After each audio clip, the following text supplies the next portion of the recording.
What a great turnout. Thank you. This is really very exciting for me personally because I think you're going to be hearing a number of things from us, not just today, but in the weeks ahead, of things that we are doing that are formative, if you will, transformative, things that need to be put in place in order for us to create the kind of future that we want to see manifest. And all good, solid stuff. So with the signings of Bill 50 and 51, and we have some really great speakers up here to talk about it. It's related to everything that we wanted to do on transit-oriented development in a special district, as well as the rezoning of land situated all in and around Hālawa.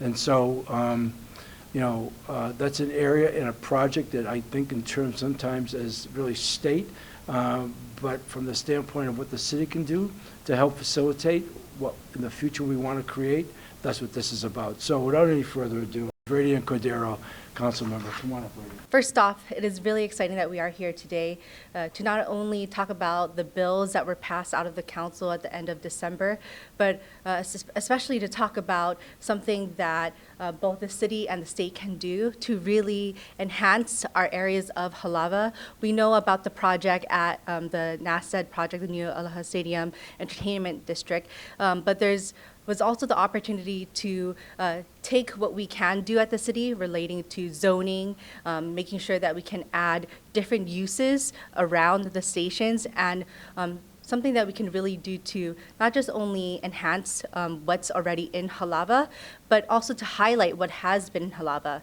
Right there, we have our Pearl Harbor, our historic sites. We have our neighbors that have been there for generations. We have local and Native Hawaiian and cultural sites, and that is something that the council made sure that we wanted to protect, not just for Hālawa, but also for future plans. So that is something that we, on the council side, wanted to ensure that we were able to do. And so that's why it's really exciting, not only as a council member of the district, but as someone who lives really right there and would be very excited to not just work for that area, but also to live and play in that area as well. So mahalo. And one of the things I neglected to say was these bills came into being after a lot of outreach with the community and a lot of feedback and input on what people want, sort of what Councilwoman Cordero just alluded to, and taking into regard, if you will, the historic significance of this area and everything that it represents. So from a cultural standpoint, as well as towards the future. So with that, I want to bring up, I think it's Brennan comes up next. It's good to have you in the office. Aloha, Brennan Morioka. I'm the chair for the Aloha Stadium Authority.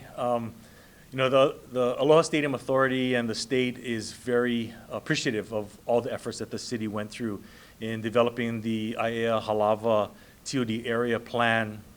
Like the mayor mentioned, it took a lot of coordination, collaboration, and outreach that the city did with the community. It really is a community-driven vision. And from the NASED project perspective, it really gives a lot more certainty to the project because it allows our partners, our potential partners, to really have some kind of guideline and basis for which they're going to bring forward in terms of their proposals. And so, as someone who grew up in the area, I grew up in the Hālawa, Aliamanu area, and I'm going to date myself, but really only having something like Castle Park back then, knowing that this kind of opportunity and offerings for not only just the Aiea and Hālawa residents, but everyone who visits and lives in Honolulu. This is an amazing opportunity to really rebuild and re-envision what this area could offer to our residents. So we're extremely excited. As a resident, I'm very excited, but also from the Aloha Stadium Authority's perspective, it really helps us drive this forward. And we really look forward to working with the city on developing a true world-class stadium that we can all be proud of, as well as all of the other kinds of activities that can be done, not just on event days, but every day of the week. So thank you very much, Mayor. It really does speak to collaboration, and I really welcome the opportunity to demonstrate that time and time again, that we promised it would happen between the city and state on a number of different topics, but none really more significant right now on the potential of this. We actually, for the first time, invested $2 million into Hālawa on infrastructure planning.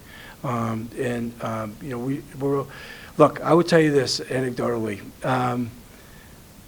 On June 30th, I sat there on the opening of Skyline, And it was a very exciting day that we were actually able to deliver on the operation of the rail. But as I was sitting there, looking off to my right was Aloha Stadium. And I remembered opening day of Aloha Stadium. I'm going to date myself. I was coaching then. And thinking, here it's been closed for 3 years.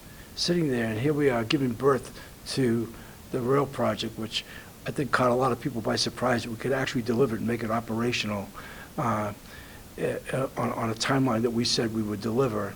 And then seeing that with the stadium in a sad way just sort of there, having gone through its whole cycle of 45 years, waiting for a refresh, if you will, or the redo. And so this whole area out there and the significance of it is not incidental. This is significant here with respect to the development of Oahu. So really pleased with that. I asked Roger Morton just this morning if he could be part of this as well, and have him come up here and talk a little bit about it. Well, thank you, Mayor, and aloha for inviting me up here to talk. It is, as Mayor says, it brings back, it's been 6 months now since we opened up Skyline.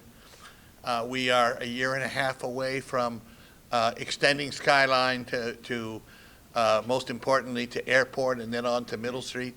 But more important than that, now is the time to talk about really planning on the real value of Skyline and the ability to leverage Skyline as we look at around the island, but particularly today in Hālawa, at the opportunities we have for transit-oriented development in the area, the coordinating with the Stadium Authority. We've met with them many times on trying to put together a world-class plan on how we can have it. You know, when we started Skyline or rail planning, back when Brennan was in charge, actually, and we plugged in the stadium as a major destination point, none of us thought that when we opened Skyline that we would have this empty stadium there. So it is with a lot of enthusiasm that we have now, looking forward to 2028, 2029, when again we can have a world-class stadium which will become a key destination point. And Skyline will provide that focused accessibility, that focused transportation capacity, so that when we do have it, we can have a very, very successful land use, transportation things that we've talked about here on this island for the last 40 years are going to come to fruition over the next 5 or 6 years. And that's something that I'm very, very excited about. So thank you, Stadium Authority. Thank you for all the other participants for just setting the stage for what we can get to a future that we're all going to be very proud of. Mahalo. Thank you, Roger. I'm going to sign the bill now, but I just want to make one other statement here. Because I get asked often about predicting things, if you will. And I tell people repeatedly, and it's not cliche, that I don't have an ability to predict the future. I really don't. But I do have an understanding of how you create a future. And you do that through purposeful activity, decision-making, and the kind of leadership here that I'd like to believe in. I feel very proud of our own team. I just left a cabinet meeting. I'm really excited about the collection of men and women who are now responsible for the future direction of our city. And so, and our ability to collaborate with the state, our ability to do the right things time and again, because it's really what is expected of us, is how we create a future.